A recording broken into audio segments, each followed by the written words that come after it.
Okay, I'd like to call this meeting to order, please. We'll start by saying the Pledge of Allegiance. Please stand.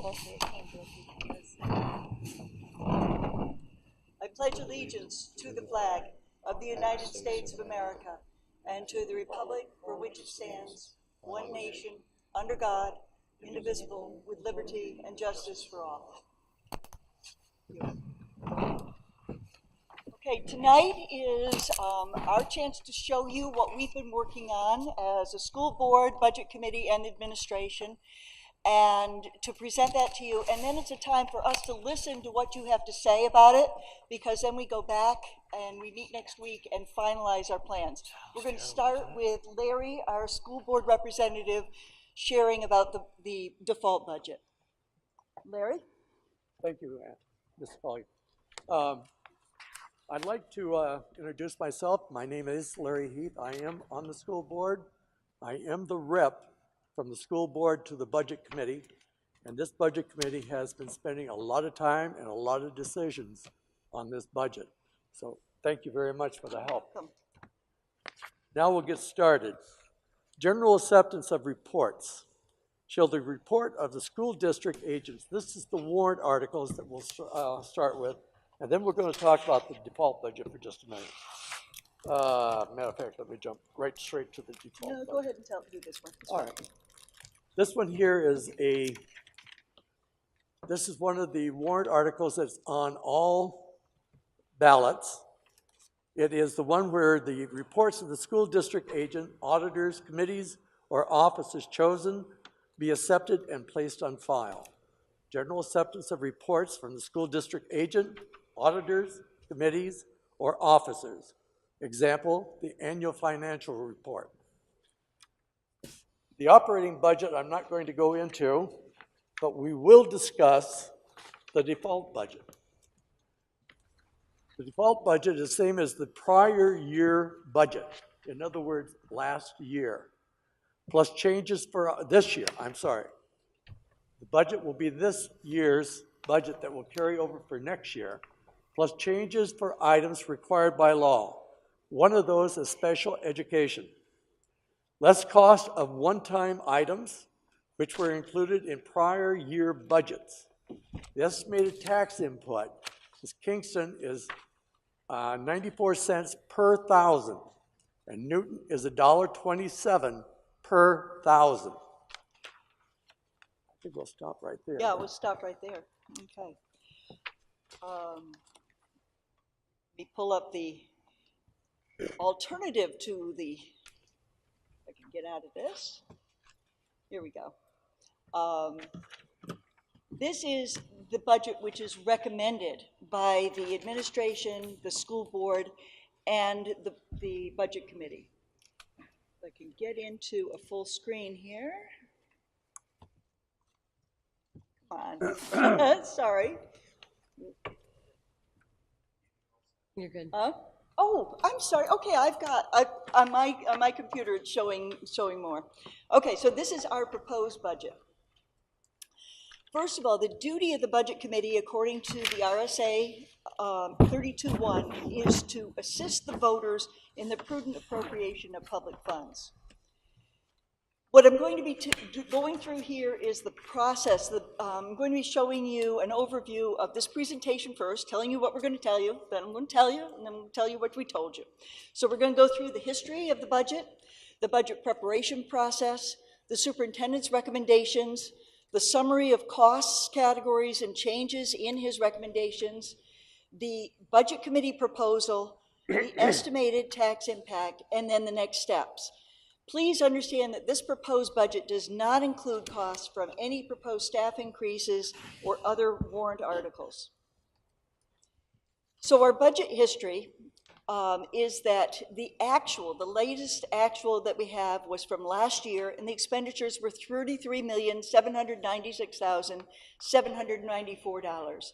The current budget is a 4% increase over that actual, which is $35,148,007. The superintendent's proposed was just over $36 million. I'm not going to read all these numbers to you. $36,100,000. The budget committee's initial proposal was somewhat less than that at $35,800,000. Then the school board suggested that we modify that to $35,887,933, and the budget committee agreed with that, and we are presenting that budget for your consideration. The process that takes place initially is that the principals and department heads create their budgets, and then the superintendent reviews and recommends those to the school board. The school board reviews and recommends to the budget committee, and the budget committee prepares a budget proposal for the voters. The school board and the budget committee seek agreement on a budget proposal, and the budget committee presents that the final proposed budget to the voters. Beginning the process, the superintendent made a request for $36,112,427, which was an increase of $964,420, or 2.74% increase. Mr. Heath just presented to you the default budget. More than half of this, or about half of this increase is in the default budget, so the rest of that is additions to what is absolutely required. The school board recommendation was the same. They moved it on to the budget committee without any changes. Then the school budget costs breakdown are mostly salaries and benefits at 71%, services are 16%, other costs, including the bond payment, is 7%, things like supplies and utilities and software are 5%, and equipment is 1%. The recommended budget that the superintendent gave us these are some of the changes in major categories. First of all, there were increases of $16,051 at Bakey. If you look at your addendum, you will see details of all these in slides 13 through 14. We've given you details of all those if you want to really dig into what those specific changes are. At Memorial, there were some increases and there were a few decreases for a net change of $11,930 increase. At the middle school, there was a decrease. There were some increases and there were some decreases, but it was a net decrease of $18,561. At the high school, there was a net increase in the recommendation of $101,551. That includes a double counting error of $64,900, so that was eliminated by the budget committee. So it looks higher than it actually is. Special ed, which is also in the default budget, is an increase of $233,642. The athletic increase was new programs and supplies to support those programs of $32,000, and then a technology increase of $189,000. The special education-driven needs are mandated and also in the default budget. For instance, yearly tuition for our special ed programs are going up 8%. Also, their contracted service provider increases.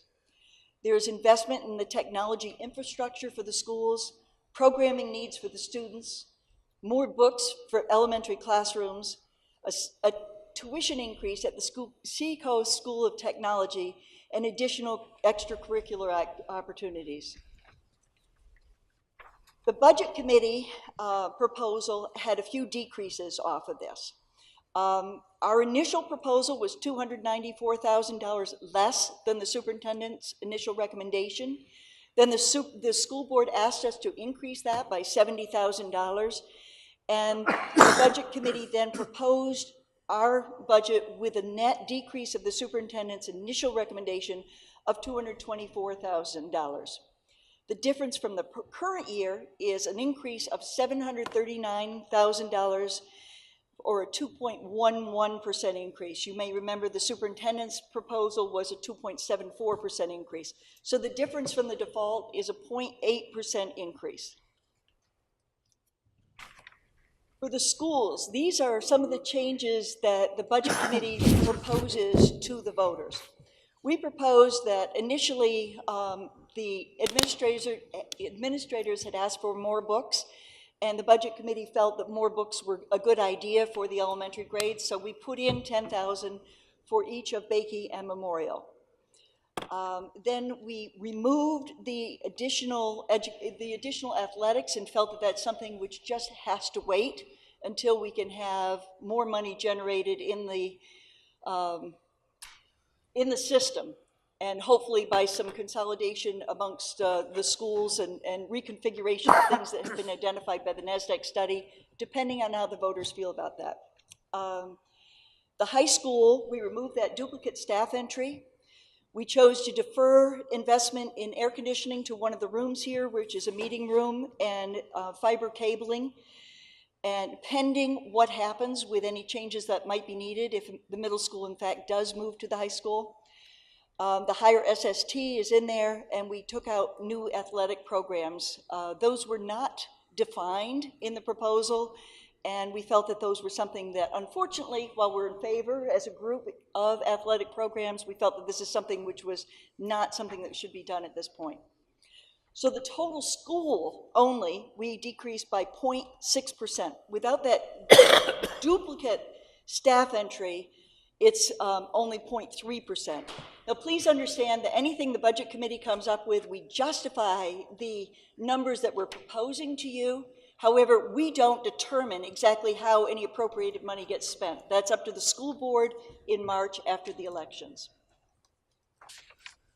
Now the rest of the district-wide, the superintendent was gracious enough to identify some savings district-wide, which can be done with transportation and a few other changes, and that's $79,000. So that's a 0.6% decrease over his original request. So the summary of all of those is that $224,000, $494,000 decrease, or 0.6% change from the superintendent's request. One of the things that we have looked at historically in this district is cost per student. It's true that Sanborn has a very high cost per student in comparison with similar districts, which are pre-K through 12th grade and similar sizes within surrounding counties. But one of the things that has been supplied at the Department of Education is some details of that. And what we found, and this mirrors what was discovered also in the NASDAQ study, is the costs per student that are higher than others are not in the high school. You can see here that we're in the middle as far as costs in the high school. What we do find is that even though we've made some changes over the last few years in middle school costs, we're still high at the middle school. And we are really high. This is where our high cost per student comes, is in the primary grades. There's nothing that we as a budget committee can do to change those numbers at this point with our current school configurations. So the budget that we're presenting tonight is a bare bones, needs-based budget. The proposed budget is $35,887,933. We have estimated revenues, and you will see the revenue detail also in your addendum pages. The estimated revenues that are coming into the district are about $10 million. That's the same for the default and for the proposed budget. Those don't change. So the amount to be raised by taxes is, in the case of the proposed budget, is $25,774,000. For the default budget, it's a little bit less than that, not a lot less. Going through some of the detail of the revenue, which you get more details, I said, in the addendum. Tuition that actually took place as of the year that ended last June 30th was almost 3.9 million. This year in the budget, it's projected to be about 4 million, and next year just slightly under that, $4,099,000. Other local revenues have pretty much stayed the same at around 430,000. State revenues have gone down a little bit. The federal revenues are going down a little bit. Other sources of revenue, this is a big one. A couple of years ago, we returned 1.1 million to the taxpayers, or the school board returned 1.1 million in unexpended funds to the taxpayers to offset taxes. Last year, and for our current tax bills, the number was 1.5 million. There was a possible emergency in the district, and the superintendent froze the budget for the year, and so the amount returned was actually less, but it has been about 1.1 million for a few years. Next year, the amount expected to be left over in unspent revenues is 780,000.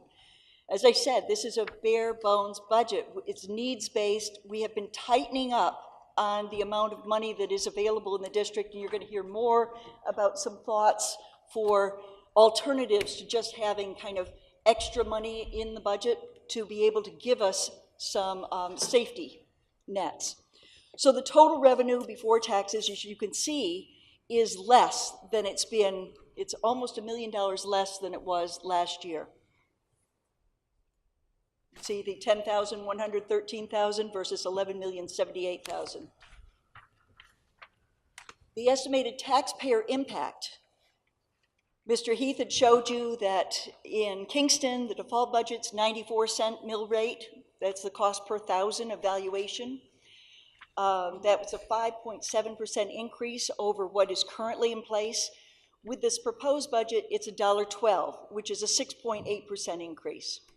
For Newton, the default budget is $1.27 mill rate, which is a 6.2% increase, whereas the proposed budget is $1.51, which is a 7.3% increase. Again, let me emphasize that these do not include the tax impact of other warrant articles, and that all revenues and therefore the taxes are subject to change. They're estimated. We like to look at the property tax impact, so it makes sense. Kind of mill rate is an amorphous term. So we look at a $300,000 cost of a house. In Kingston, the proposed budget would go up $336 for a $300,000 property, or $282 for the default budget, about a $50 difference. For Newton, the default budget is $381. The proposed budget is $453, or about a $70 difference. This proposed budget provides the educational needs as identified by the superintendent and the school board. It's supported by the budget committee, the school board, and by the superintendent. The finalization of the budget is that your comments and questions at this public hearing tonight are things that we hear, and then we meet next week as a budget committee, evaluate and determine whether this is our final proposed budget for the deliberative session. Then we present that budget at the deliberative session on February 6th. The registered voters who are present may endorse or change the budget up or down for the ballots in March. And then there's voting at the polls, which is the last step, on March 12th for the budget and other warrant articles. Mr. Heath. Thank you very much, Ms. Let me get you up again. Okay. Again, I'd like to start off with the Article 2 on the warrant articles. And the Article 2 is, again, the general acceptance of reports. These are the reports of the school district auditors and et cetera. This is the first article on your ballot that you'd be voting for, yes or no. The second article is the operating budget. I'll read you what the article will say, the warrant article. Shall the Sanborn Regional School District raise and appropriate as an operating budget, not including appropriations by special warrant, articles, and other appropriations voted separately? The amount set forth on the budget posted with the warrant, or as amended by vote at the first session, this will be the deliberative in February, for the purposes set forth therein, totaling $35,817,933. Should this article be defeated, the default budget shall be $35,618,920. Larry, can I stop you for a second? There's actually an error there. It's Okay. $877,933. Okay, everybody get that? Oh. What was that? It's 877,000. 877,000. Yeah. Okay. The same as last year, with certain adjustments required by 87. previous action of the Sanborn Regional School District or by law. Or the governing body may hold one special meeting in accordance with RSA 40:13, 10, and 16 to take up the issue of a revised operating budget only. This warrant article does not include appropriations in any other warrant article. This is recommended by the Sanborn Regional School Board in favor of 4, opposed by 2. And we went through the rest of that. Yes. We will be voting next week after we listen to the comments here tonight. So, yeah. Okay. As you know, if the operating budget is turned down, we step over to the default budget, which we've already covered. It's the same as last year's, prior year's budget, plus changes for items required by law, such as special ed, less the cost of one-time items, and the estimated tax impact is 94 cents for Kingston per thousand, and Newton $1.27 per thousand. Okay, now we'll go to Article 4, Warrant Article 4, Professional Staff Collective Bargaining Agreement. Shall the Sanborn Regional School District approve the cost items included in the collaborative bargaining agreement for professional staff reached between the school board and the Sanborn Regional Education Association, which calls for the following increases in salaries and benefits at the current staffing level over the amount paid in the prior fiscal year. So this is a 2-year contract. The first year will result in a $508,964 estimated increase. Year 2, which will be 2020 and 2021, will be $529,794. And further, to raise and appropriate the sum of $508,964 for the fiscal year 2019 and 20. In other words, the first year of the contract. Such sum representing the additional cost attributed to the increase in salaries and benefits required by the new agreement over those of the appropriation at the current staffing level. This is recommended by the school board, 6-0. Estimated tax input is 34 cents per thousand in Kingston, 44 cents per thousand in Newton.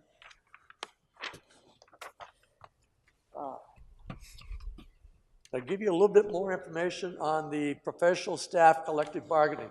This is the teachers, in case you're interested. Ratified by professional staff and the school board. It's a 2-year guarantee. The wage increase for year 1 is 1.75%. Year 2 is 2.25%, 2.25%.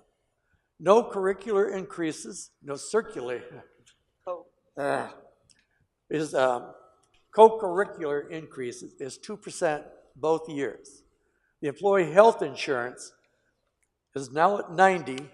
It'll be less 1% for year 1. In other words, 89% to 11%. And in year 2, it'd be another 1% decrease, giving them 88% or 12% that the teachers will pay for. The new estimated new cost is $508,964, and year 2 is $529,794. Year 1 estimated tax impact.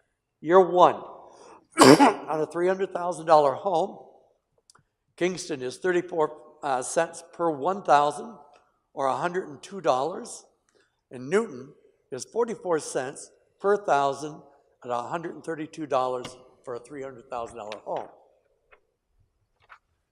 that's 4, 5. Article 5, special meeting. This is for the,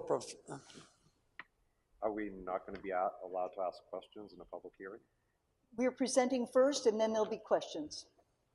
the special meeting, professional staff collective bargaining agreement. More information for you. Shall the Sanborn, this is Article 5.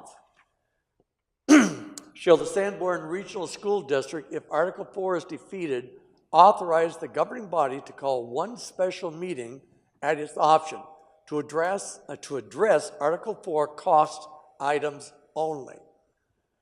This is recommended by the school board in favor 6-0. If Article 4 is defeated, the school board will have the option to call one special meeting.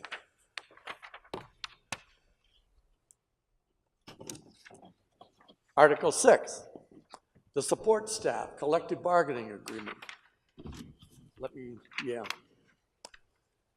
Shall the Sanborn Regional School District approve the cost items included in the collective bargaining agreement for the support staff,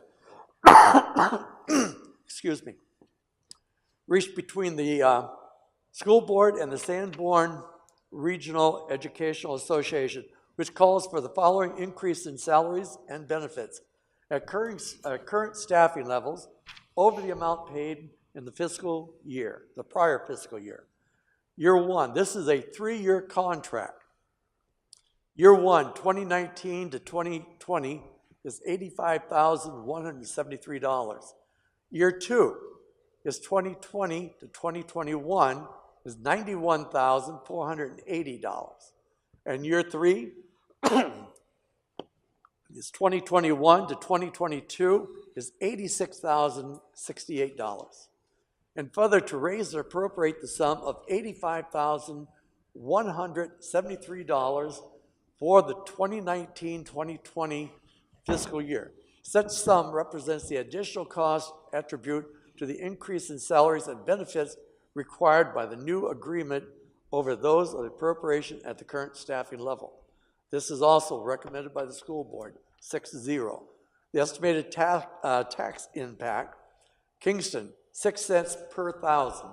Newton, 7 cents per thousand. What this entails, this has been ratified by the support staff and the school board. This is a 3-year agreement.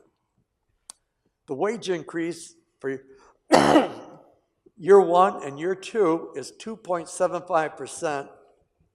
Year 3 is 3%. Off-step increase, this is when they leave the steps, is 3%, 3%, 3.25%. RBT and ABT differential is going to be $2 for all 3 years. Employer health insurance, again, has been decreased year 1 by 1%, year 2 by 0.5%, and year 3 by 0.5%, giving you a 2% decrease from the present insurance. The new estimated new cost is $85,173. Year 2 is $91,480, and year 3 is $86,068. The estimated tax impact on a $300,000 home, Kingston, 6 cents per thousand, which amounts to about $18 for the first year. Excuse me. Newton, 7 cents per thousand, which will amount to about $21 for the first year. Article 7, which is essentially the same as Article 6, or 5, I guess it was. 5, yeah. Which is a special meeting to support, excuse me. Water? I'm going to need something here. Special meeting, support staff collective bargaining agreement. Shall the Sanborn Regional School District, if Article 6 is defeated, authorize the governing body to call one special meeting at its option to address Article 6, cost items only. This is also recommended by the school board in favor 6-0. If Article 6 is defeated, the school board will have the option to call one special meeting. All right. That was Article 7. Article 8. articles of agreement between the towns of Kingston and Newton, shall the Sanborn Regional School District vote to amend Article 3 of the Articles of Agreement between the towns of Kingston and Newton to delete the word elementary from the sentence, elementary schools shall be maintained in Kingston and Newton. All other provisions of the article agreement shall remain in effect. Elementary school, as defined by the state, is grades kindergarten to 6. This will allow greater flexibility for the needs of the district and allow adjustment for the declining enrollment.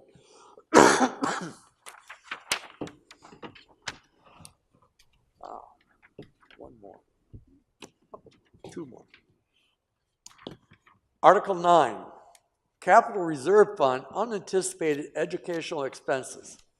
Shall the Sanborn Regional School District vote to establish an unanticipated educational expense capital reserve fund under RSA 35:1 for the purpose of supporting the cost of unanticipated educational expenditures and to raise and appropriate $75,000 to be placed in the fund. Further, to name the school board as agents to expend from this fund. This sum to come from June 30th fund balance available for transfer on July 1st. Instead of returning money to the community, no amount will be raised from taxation from that year. Recommended by the Budget Committee, no answer yet. Recommended by the Sanborn Regional School, 6-0. Estimated tax impact will be $0 per 1,000, and Newton will also be 0 per 1,000. Yeah. The Capital Reserve Fund, unanticipated educational expenses, establishes a new capital reserve fund. It saves funds from year to year to cover unanticipated costs. Example, changes in student enrollment requiring an additional teacher. Necessary with tighter budget practices, appointed school board as agent to expend, and is funded from the $75,000, or its fund was $75,000 from the unexpended June 30th fund balance. That can be explained later.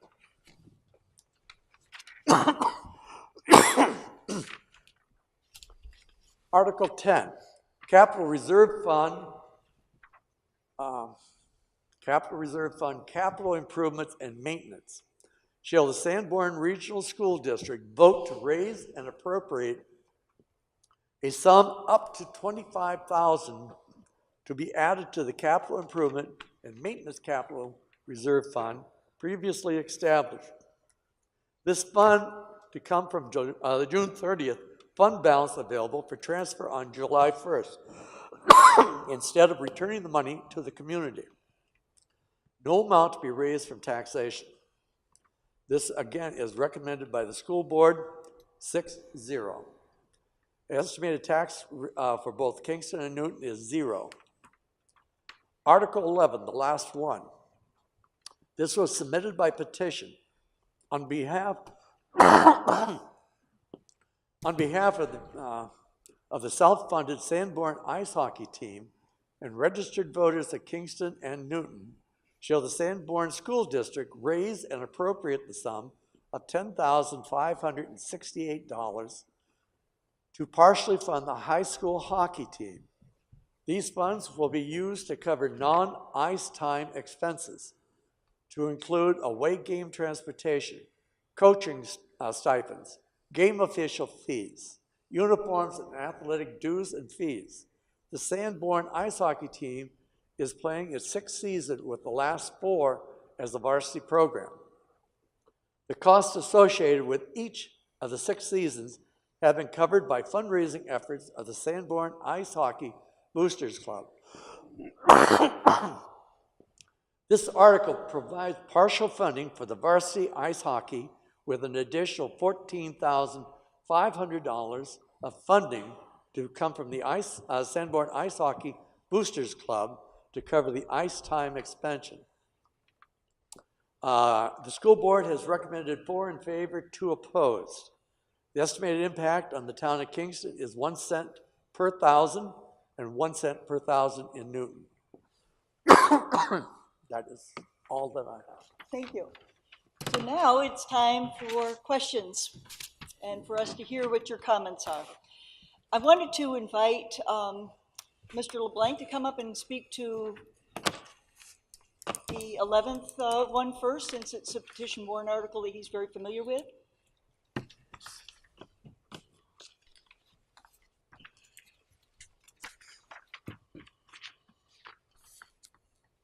Thank you, Annie, for inviting me up.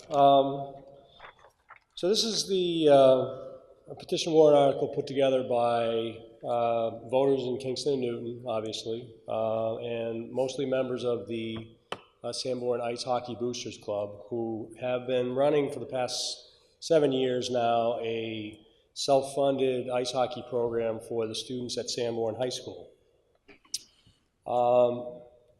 Just a little history. We started in 2012 as a JV program. This is our 7th year. We've been varsity. This is our 5th year at varsity. Over the years, our expenses have gone up per year because we started as a JV program, which was less expensive, moved to varsity, significantly increased our fundraising efforts, and have been raising for the past few years about $24,000 in self-funded money to run the ice hockey program, pay for the coaches, pay for the ice time, and so forth. The past 2 years, we've had a similar warrant article on the ballot. The first year we had it on, we lost by 168 votes. The second year, we lost by 69 votes, so last year we were much closer.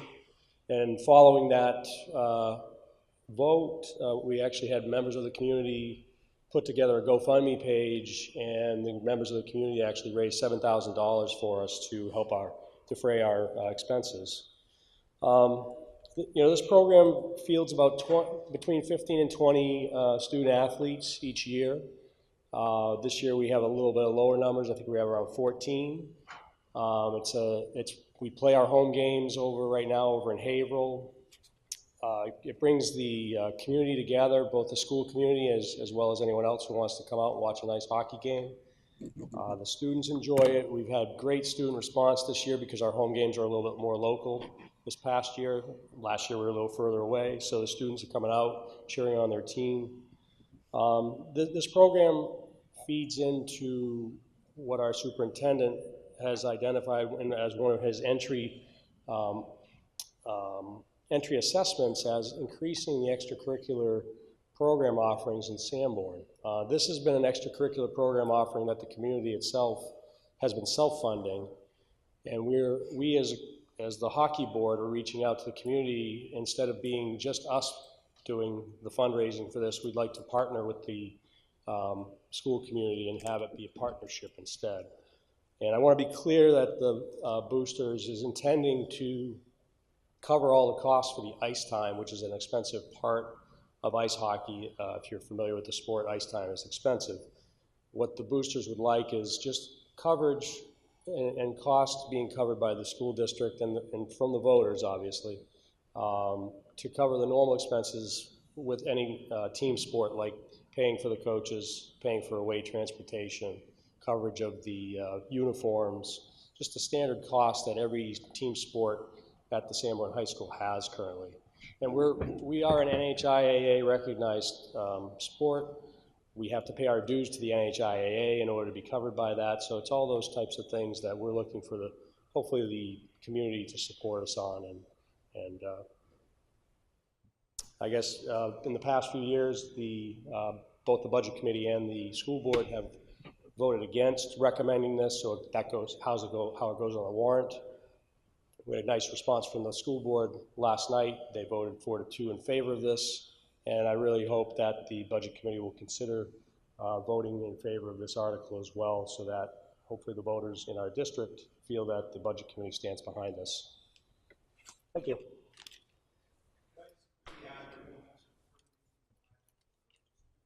Can't hear you. Microphone. Very often. The school board did vote in favor of this because if you notice in the article, the article is saying that they want to cover, the funds will be used to cover non-ice time expenses to include away game transportation, coaching stipends, game officials' fees, uniforms, and athletic dues and fees. The primary large driving cost of hockey is the ice time, and the parents are still taking on the burden of that, and the warrant article makes that clear so that this won't grow into something bigger where the district is spending the money on the ice time. I just thought that was a really important point that was made last evening the public should be aware of. Should I stay here for are there any questions from the budget committee? Cheryl?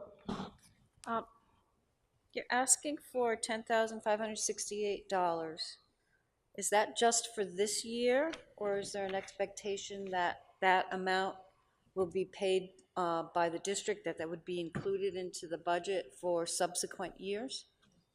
My hope is that if this article passes, that in future years, the school board will continue to decide to fund hockey and continue to keep that in the budget. There's no guarantee of that because the school board decides how to spend the money and decides how to budget, but my hope would be if the voters vote in favor of it, that this money will become part of next year's budget, and that portion of the hockey costs to cover those kind of what I would say is general team expenses would continue to be included in the budget. Any other questions? Yes. I actually have three questions. But one, I'll ask the first question for clarification. Was Mr. Ambrose, I'm not quite sure I understood it. Are you saying you will never ask the district to pay for ice time? I am saying that I will never, the board right now is their plan, I will never ask for ice time to be paid for because that's a cost that no other sport has that is, I think, too much of an ask for the district to pay for that one sport for a very limited number of student athletes that would be paying for it, that would be playing it. So I will not ask. I'm actually going to be off the board probably as of May this year. I'm going to continue to stay involved, but I would not think that the future boards would ask. If they did, it would be of a warrant article, something like this, but it would be up to the voters to vote it in. Well, can I expand on this a little bit? Sure. Well, therein lies the problem. You already know the history of this. Never will we ask for this. And I hear what you're saying, that you personally will never ask for it. That doesn't tell me that in future years, the district's not going to be asked to pay also for ice time, even though it's being said tonight, I won't ever ask for it. I can't guarantee what's going to happen in the future. I mean, I appreciate the honesty. You know, I would find it. I would not support the hockey program asking for ice time because I don't think asking the voters to pay for and asking the district to pay for the ice time, because again, I think hockey is an expensive sport when you factor in the ice time. If you take the ice time out of the equation, hockey is the same expense as a baseball team, as a basketball team. It doesn't have any other huge costs. It's less expensive than football. I know football is fairly pricey with all the students that we have playing. We have plenty of athletes playing football. But I would not support the board, the hockey board asking for the public to pay for hockey, because I don't think that's fair to the voters, because it's also not helping it. It's 20 kids, and if you take $14,000 extra for ice time and divide it by 20 kids, that's a lot of money for a very small number of students getting benefit. So Okay. I don't find it. I would suggest that you get together with the board before, when's our next meeting, next Thursday? Mm-hmm. And before I'll consider this, something in writing delineating the fact that you never will, in fact, in writing, ask the district to pay for ice time. I will talk to the board. You can take it up with them and see if they're willing to do that. I'd be curious. My next question is, and I don't know if you necessarily can answer this, but it's kind of a question and a comment. I see within this warrant article there's a provision for coaching stipends. Are we not headed the district in, therefore into another paid position with all that that involves?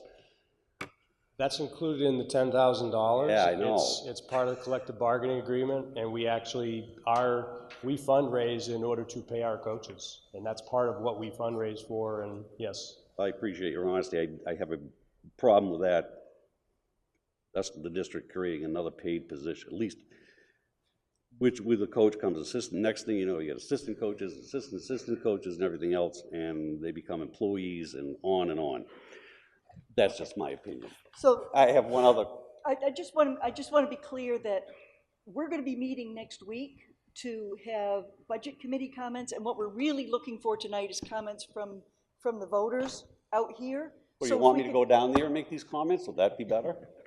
I mean, I would just you like asked to- me if I'd you had just any like to- questions. I'd just like to keep the focus on listening to what the voters have to say, if we could. That's what you'd like to do. I'd Yeah. like to get some answers. Pardon me? I'd like to get some answers, and the man's standing here, and he Yeah. can talk. I got one other question. Sure. Will you support the Bass team? Which Absolutely. is at 1/10 this cost? Absolutely. I support Excellent. Thank you. all athletics. I mean, I think athletics and extracurriculars for all the students. I think Yep. the more we get the kids involved and keep them busy, out of school, I Yep. think it's great. Thanks. Thanks, John. Appreciate it. Okay. Are there other?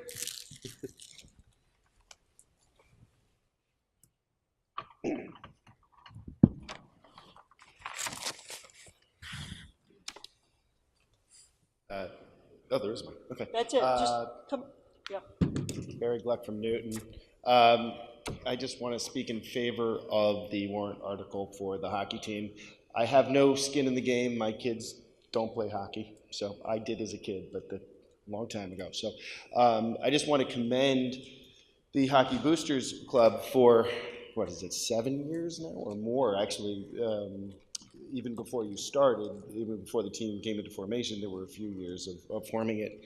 They have been remarkably resilient and have worked very hard and raised lots of money and done everything possible to the point where they're in essence acting as a high school varsity team, like all the other high school varsity teams, except for they're 100% self-funded.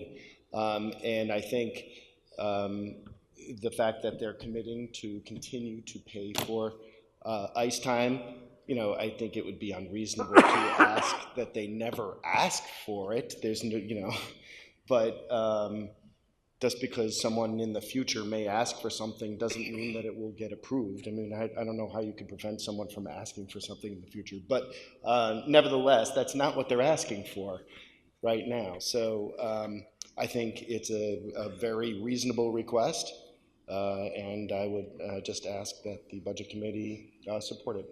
Thank you. I just wanted to address Mr. Swayze's concern because it was discussed last night at the board meeting. The warrant article says specifically that this is not for ice time. So the district would not be obligated to pay for ice time in any way should this warrant article pass. There would have to actually be another warrant article, or it would have to make it through the budget process through the board and the BudCom. So I think that I just wanted to say again that the reason why the board voted in support of this is because they felt that it was fair that kids get transportation, coaching, and uniforms, but that the ice time was extremely expensive and that burden should be borne by the parents that support this initiative. And that's why the article is written. I feel this article was written very well for a citizen-driven article. I mean, if folks vote for it, great. I didn't put it in the budget because it's been voted down for 2 years in a row, but I want everyone to know that the administration supported the hockey. They just felt like where it's been voted down twice, it needs to stay at that level, at the citizen level. Thank you.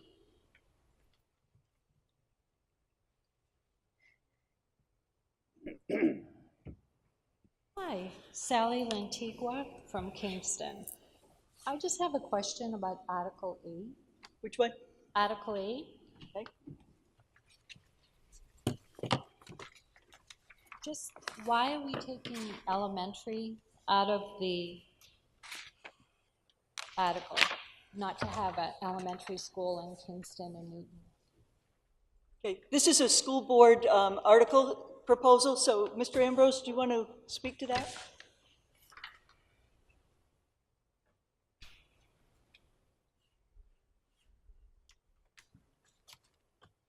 There are a number of reasons why this has been placed here. As the NASDAQ study showed, we have declining enrollments, and as our enrollments decline, we may have to look at reorganizing our elementary schools in the next 4 or 5 years. So the intent of this article is to outline that in order for the district to have the flexibility to meet the needs of the student, and particularly around the fact that there's a lot of concern. Let me say this another way.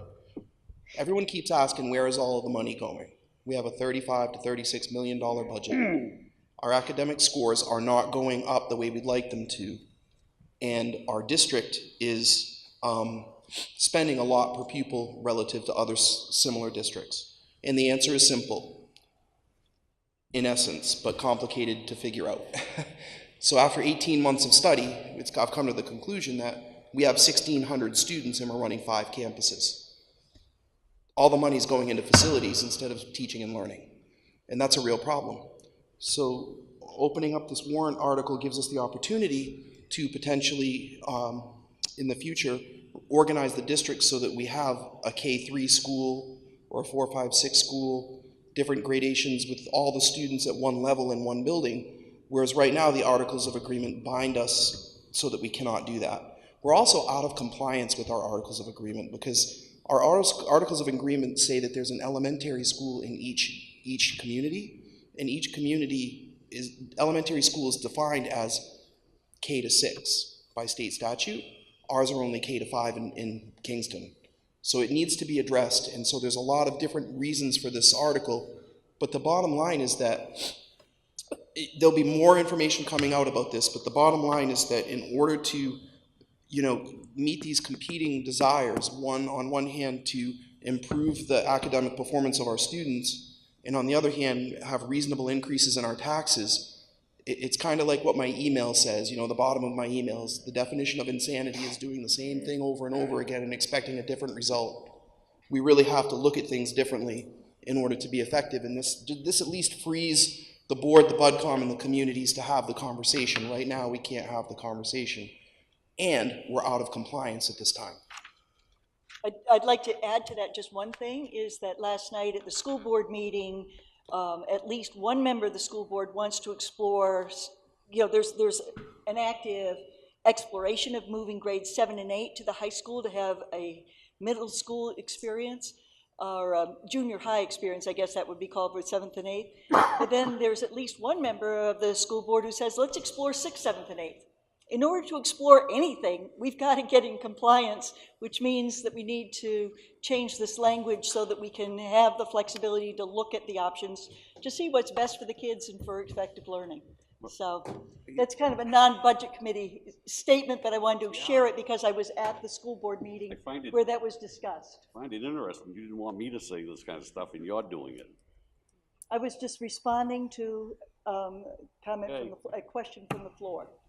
Yes. Just if you're going to discuss coming into compliance, we are not in compliance, even if we do move 6th grade, because the Articles of Agreement do not authorize us to offer kindergarten, number one. Kindergarten is not authorized by the Articles of Agreement.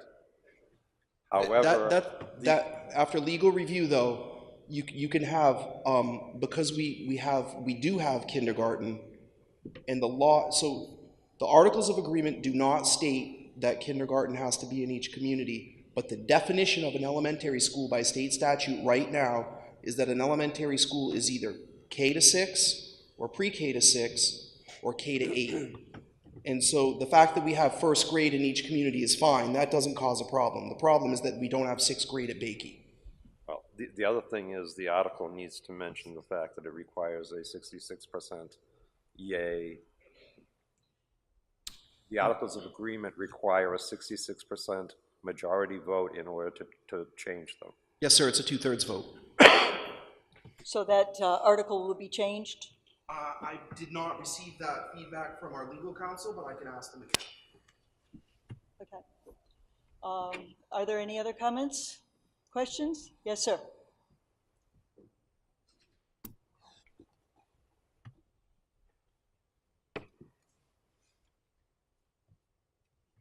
Good evening, Jim McCarthy, Newton, New Hampshire. This is a pretty basic question. When are you gonna change the signs for the schools? I'm sorry? When will the school signs be changed to no longer read elementary? The school signs, did you say? Yes, if you go ahead and make this change, when are you gonna turn around and change the school signs? No, I can answer that. Can I, just for the Sure, sake of the camera? but what other effects are you having on this as well? Your advertisements for the town to draw people in, they're gonna look at it and they're not gonna see an elementary school there for their kids to come. One of the big things that I've heard at both the school board meetings and here have been that the town is not growing, our schools are shrinking. I know when I moved here, one of the things that we looked at was the number of schools, how it was all laid out, and that was one of the forces that brought us here. Now, somebody else comes along and looks at the school system and does not even see the word elementary in there, and they have to put an extra effort in to go and find out where their kid's gonna be going more effort in to find out where the kids are gonna be going. You're not gonna draw the people here. So it's just one of my little comments of the snowball effect on changing the labeling of a school. Thank you.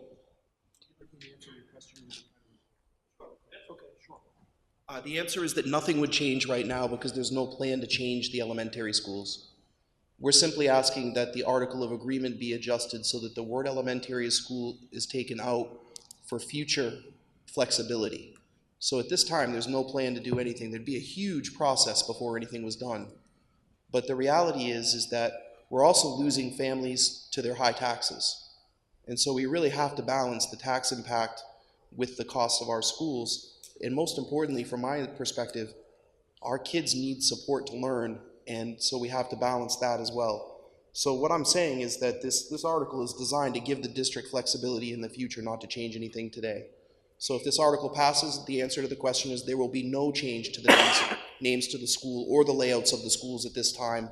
This would be in another year or two. At this point, though, we can't even start the conversation because we're bound by the Articles of Agreement. So until the Articles of Agreement are adjusted, we can't even talk about it. Thank you. Yes.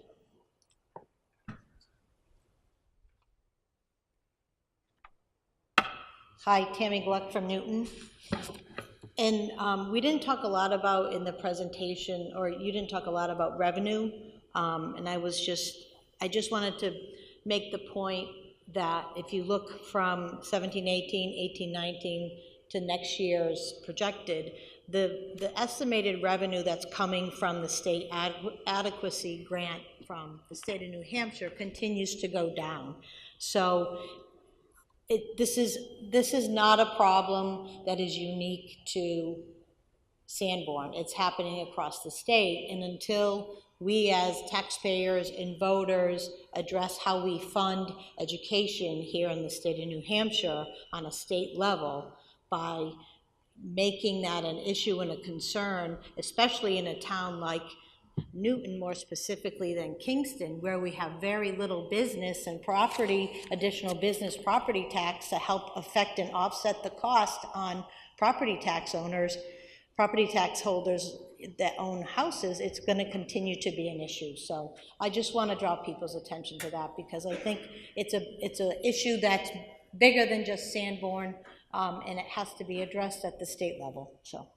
Tammy, do you know the adequacy grant that per student for cost per student that's given by the state? Do I know what it is now? No. I want to say it's like $3,000 to $5,000 or something like that. Something like that. It's very low, and it's very low. Whereas we're paying $18,000 per student for it's significantly low, and it doesn't meet the state's definition of an adequate education. If you read what the state defines as an adequate education, and then you look at the amount of money that they allocate per student to provide a, quote, adequate education, it's grossly underfunded. So that's a state level issue, and that's, as budget committee members, I would hope that maybe you're lobbying our representatives to deal with that at a state level, because that can only help our taxpayers here and what we pay in property tax. don't think that's within the definition of what we're supposed to do according to the RSA, but as individual voters and taxpayers, it's certainly something to be considered by individuals. Yes? Just a response to that, while the adequacy money has actually gone up in each of the biennial budgets for the past 10 years, the reason that we're seeing a decrease is that it's based on student population. As our student population decreases, the adequacy grant is going to continue to decrease. Yes. It doesn't matter, I mean, they could double it. If it had been double for the past 10 years, we would still be seeing a major decrease every year as our student population tapers Good point. off. Except I will note that when you look at the amount there, and I agree with you, Mr. Doggett, 100%, but if you look at the state revenues, we've only gone down about 3 students from last year to this year for the total district population, and the amount has gone down much more than that. So the state is changing its funding formula and lowering the amount that they pay per pupil. Remember, adequacy grants are high school, middle school, and elementary school based. Right. So if we pick up high school students and lose out, I'm not certain, I don't have the distribution with me. Yeah. But if we pick up more students that the state gives us less for, Yes. and we have more students, you know what I'm trying to say. I do. Again, as I said when I started my comment, I agree with you that as our enrollments decline, the amount will go down, but I'm not convinced. I'd have to do more thorough research to have a definitive statement about it. I think I just want to support the point that we are not receiving much money from the state for our education. It mostly falls on the burden of our local folks. It's a lot more than we were getting 20 years ago. Well, yes, and the cost of education also doubled in 20 years. Yes. Yeah. Okay, so, yes, Cheryl. I have a question about slide 12, the budget committee's proposal. Okay, that would be in our presentation? Yes. Okay. It says on the left side, grants. Can you just clarify what the $659,000 for grants is? Is that like a matching that we have to? Michelle, would you address that, please? Sure, I'm happy to respond to that. There are a couple different categories of spending that are in the budget. One is, it's called the general fund, which is the operating budget that we're talking about. And this is grants which are federal and state grants. So in this situation, the revenues and the expenses equal because you're only able to spend up to the level of the funding. Thank you. If I could just take a minute to make a clarification as well. Mm-hmm. Thank you. I just wanted to, for the record, mention that on the warrant document and on the presentation that was reviewed by Mr. Heath, that there was a typo in the operating budget number. Yeah. And although it does say on the document $35,817,933, it should be $35,887,933. So I just wanted to clarify that. That's the amount the board adopted last time. And that is the amount that the board had adopted, correct? Well, the board recommends to the budget committee, the budget committee adopted it to recommend to the voters, Yep. just to be clear. Yeah. Yep. Thank you. Thank you. Yes, so, I got a question for Mr. Heath. Yeah, lucky you, right? Yep. But number 5, Article number 5 and number 7, I mean, they're identical, so you can look at either one. Okay. Do you know, if you know, what it means at the very end to address cost items only? What does that mean? Let me get something else out.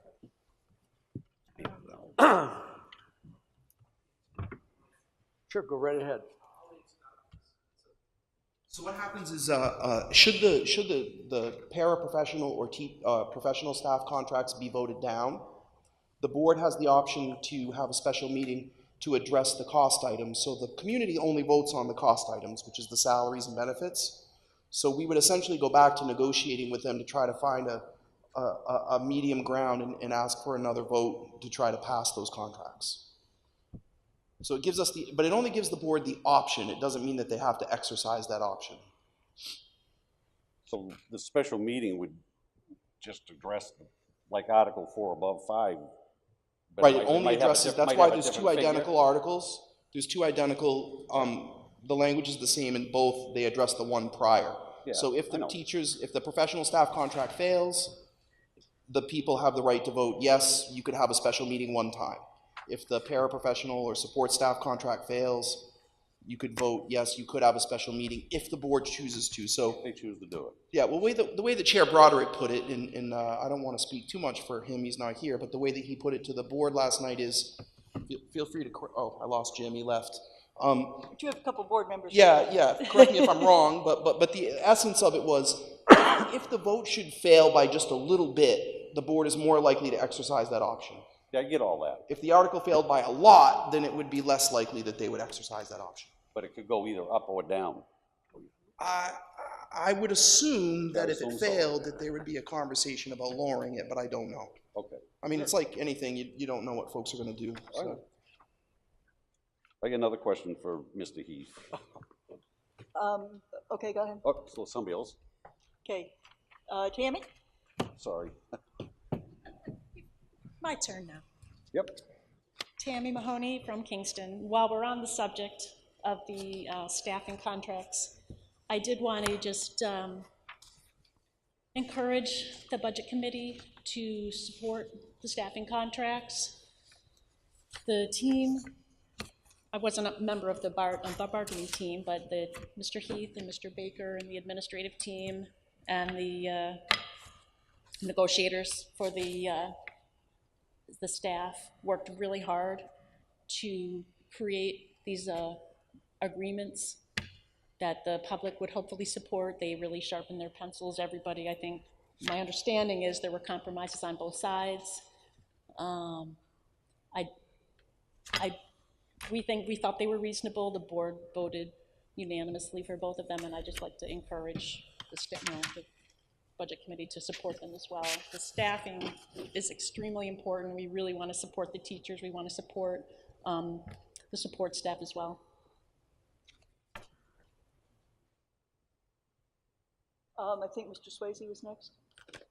Did it comment? Yeah, no, questions 9 and 10. Are you speaking of Article 9? Article 9 and 10. Yep. A little bit of a lawyering here, but you're asking to raise and appropriate money, and then, and I read the whole thing, and I know how it's going to work, but it does say raise and appropriate, but then it says at the end, not to be raised from taxation. So which is it? Every warrant article I was ever involved in never wrote, if you're going to tax people, you have to say raise and appropriate. So is that really the proper wording? And then I got a comment about this. But. Yes. I'm happy to respond to that. So the language of most of these warrant articles is dictated by the Department of Revenue and also reviewed by legal counsel. In this particular case, in order to have the appropriation, you need to raise and appropriate the money, but it would be funded through the unreserved fund balance and only if there's funds available with the unreserved fund balance.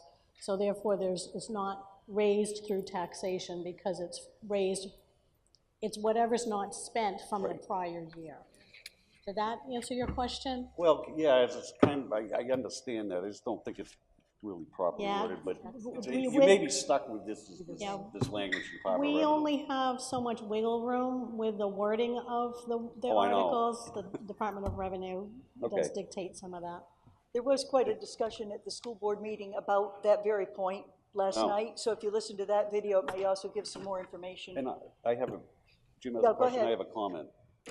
Oh, my comment was simply going to be, in the past, we actually had a legal opinion that we should be putting it on as having a tax impact because it's money that's not being used to offset taxes. Therefore, it does have a tax impact. It just doesn't, it's not as apparent. instead, it's the proverbial, you send your child to the store to buy groceries and you give them $100 bill, and they decided that on the way home, they were gonna stop and buy a new game for their PS2 with your change. You were expecting to get your change back, it has disappeared. Therefore, it does actually have a tax impact, and the New Hampshire Municipal Association has strongly urged the towns not use that type of language, as seen here, excuse me, the town warrants, because it can be considered misleading. All I'll say to this tonight, we can discuss, you can discuss it more next Thursday, but the board asked the same question last night. I called Diane Goro this morning, we went over it at length, and that's why we added the statement instead of returning the money to the community.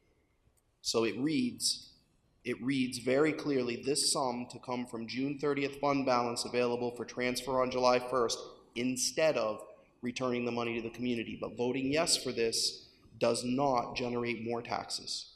It does not create, we're not asking to raise the tax rate for the next year, and it's already been appropriated. So Diane Gora was adamant, and as did DRA, that this was the correct language. So I hear your concern. We did discuss it, and we did add that sentence to clarify it so that there's no confusion for the voters, that it is instead of returning the money, but the money was already taxed and raised in the prior year through the budget process. There's clearly an impact to the taxes in the following year because there'll be less, the amount that is returned is reduced by that 75,000 and or the 25,000. Which is why it says instead of returning the money so to the there's community. 100,000 less revenue that's there to offset taxes the following year. For this one, there's 75,000 to be clear. The other one's 25,000. Yeah. You are correct, and that's why that sentence was put in there. Yes, Charles. I'd be okay if you didn't have the last thing, no amount to be raised by taxation, because I don't think anyone's following what Jim's saying. You've taken this money, or whatever, that's just No, I understand what you're saying, Charles. You've taken this money from me as taxes. Right. So it has been raised by taxation. It's not being returned to me to put in my pocket. So it is being raised by taxation. Isn't that the point you're trying to make, Jim? It's a little misleading, and I think it does have a tax impact. It does. Yes. I certainly understand your concern. I think that's meant to indicate there's no amount to be raised by taxation in that current tax year, because it was raised in a previous year, and it's not being returned in the following year, but it's not being raised in that current year. Yeah. I understand your concern, though. Okay. Yes, sure. I have a question about the support staff contract slide. There was something there with some initials that I didn't understand. It said $2. Is that actually $2, or is it 2%? 2%. That is dollars. Is it $2 or 2%? RDT ABA? I'm not sure That what is, that is. that's $2 per hour for people who have that certification. What is the certification, RBTA? It's for students who struggle with very intense behaviors, and it's a tricky certification to get. We have very few people at this time who have that, but that was an important part of the negotiations. Our special ed director felt that in order to retain paraprofessionals who are certified and really good in this area, we needed to really do something to move that forward. Okay, so it's kind of, it's a special increase for a particular certification. For people who hold RBT, ABA, Applied Behavioral Analysis is what it is for students who struggle with behaviors. Good question. And do we know approximately how many people would be getting that? About 4. Thank you. Are there any more comments? Questions? Yes, sir.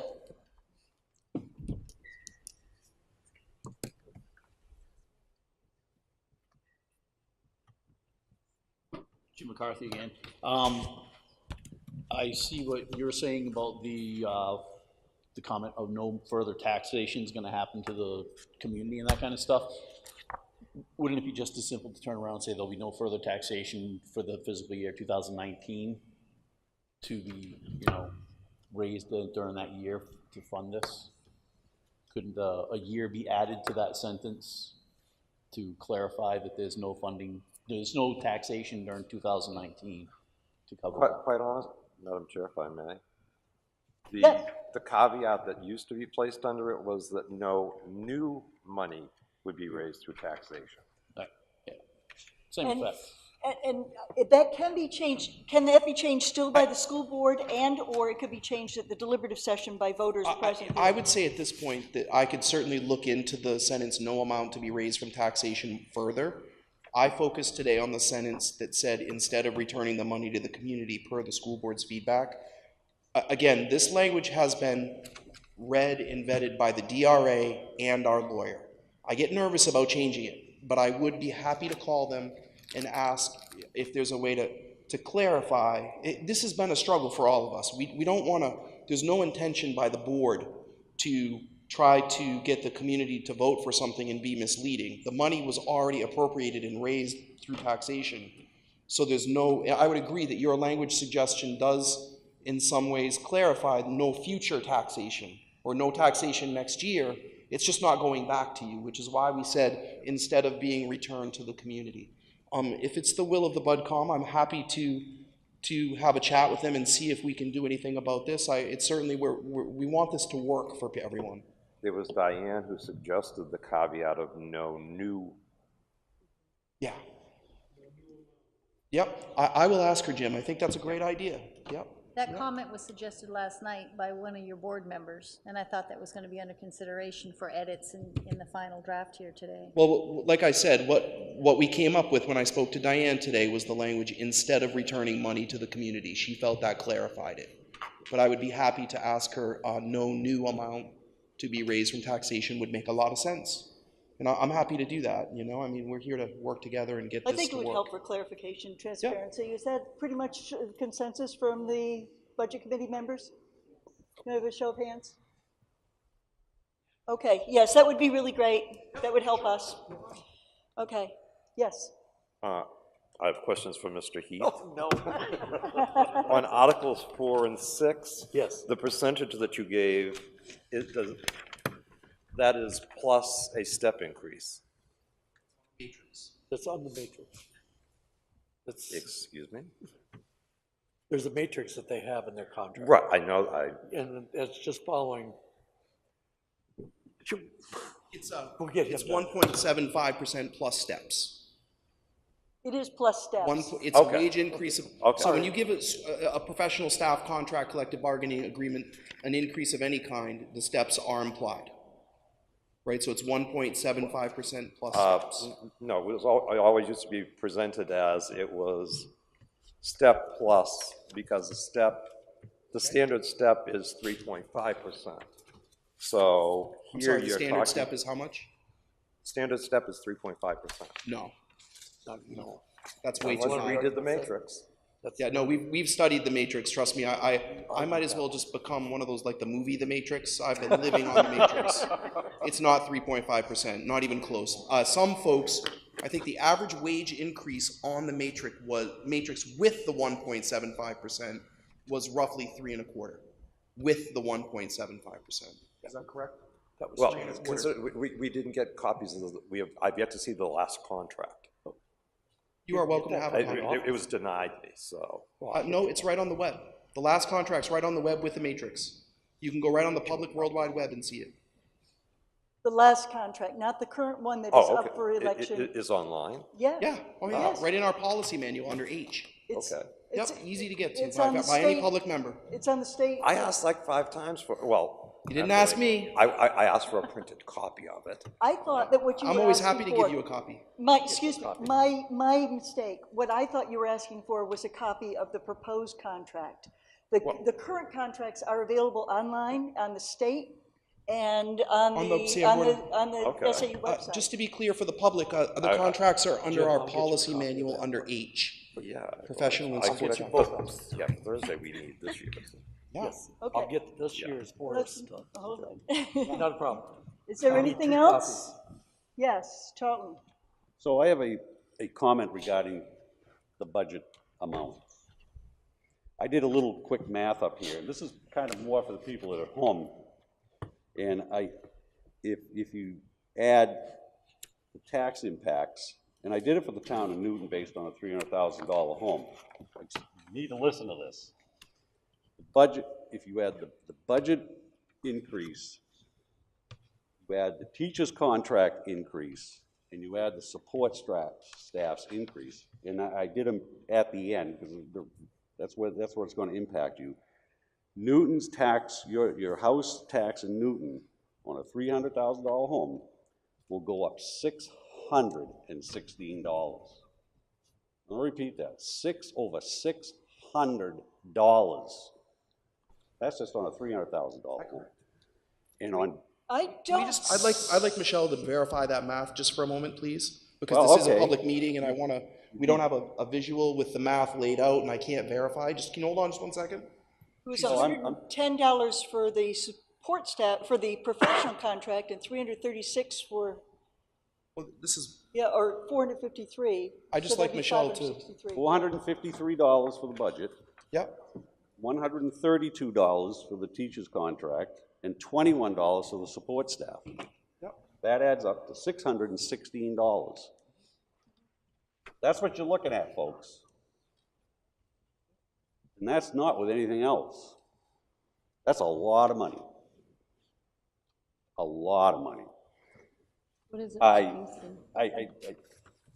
What's you just the need to number know. for Kingston? And we hear about bringing in businesses.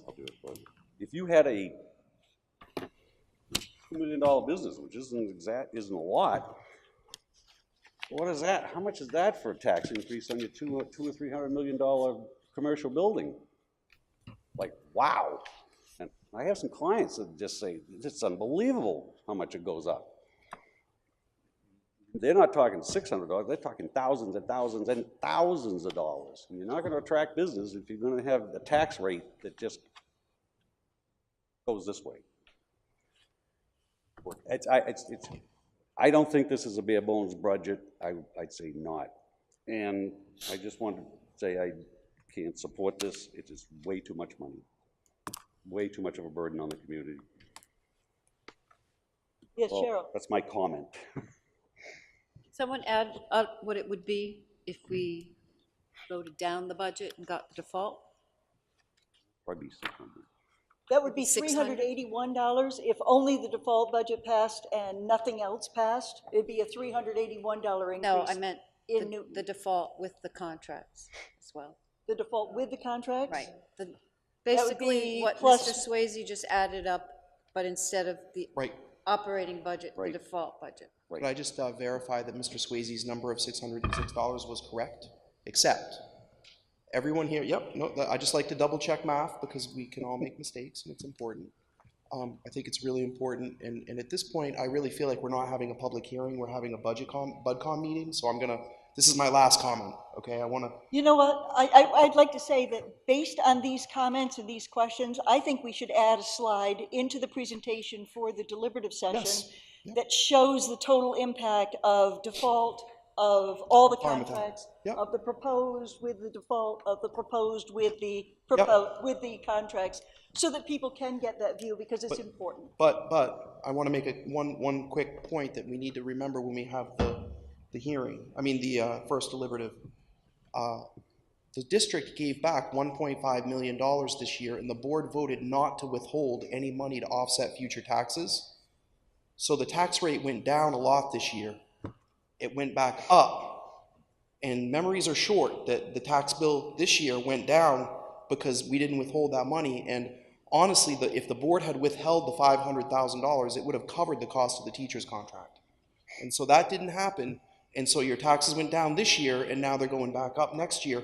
And this is precisely why I keep saying to everyone, we have to work together as an organization to set up a system that keeps our tax rates from going up and down all the time, because it really creates problems, right? It really, if we had given back $900,000 this year and retained in the unreserved fund balance the money to offset the taxes, it would have come close to covering the teachers and paras contracts next year. And would still have been about $1.50 for the budget. Yes, but it wouldn't be this huge, better, worse. That's not good for any organization or community. Excuse me,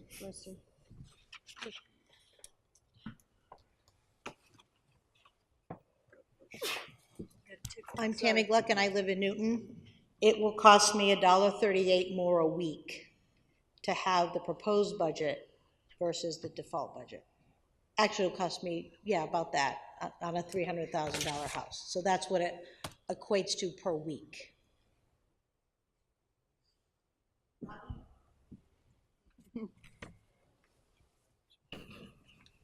Are there any other comments? Can you confirm that? It's just, 600, whatever it was, divided by 52 weeks. I mean, it's. No, no, no. She's talking just the differential between the default and the proposed Oh, is $1.32. oh. 38. We will do, and thank you for your feedback on this. I will add a slide on the total impact so that that's clear, because that's one thing we want to do is be sure that we're presenting accurate information to everybody. So thank you. Is there anything further? The Budget Committee will be meeting next Thursday to go over and to finalize our budget proposal and to vote on the dollar-bearing warrant articles. The Budget Committee does not vote on non-dollar-bearing warrant articles. So we'll be doing that next week, and that will be at 7 o'clock in the library. May I have a motion to adjourn? So moved. Okay, that would be Sandy, and a second from Mr. Heath. Thank you. We're adjourned.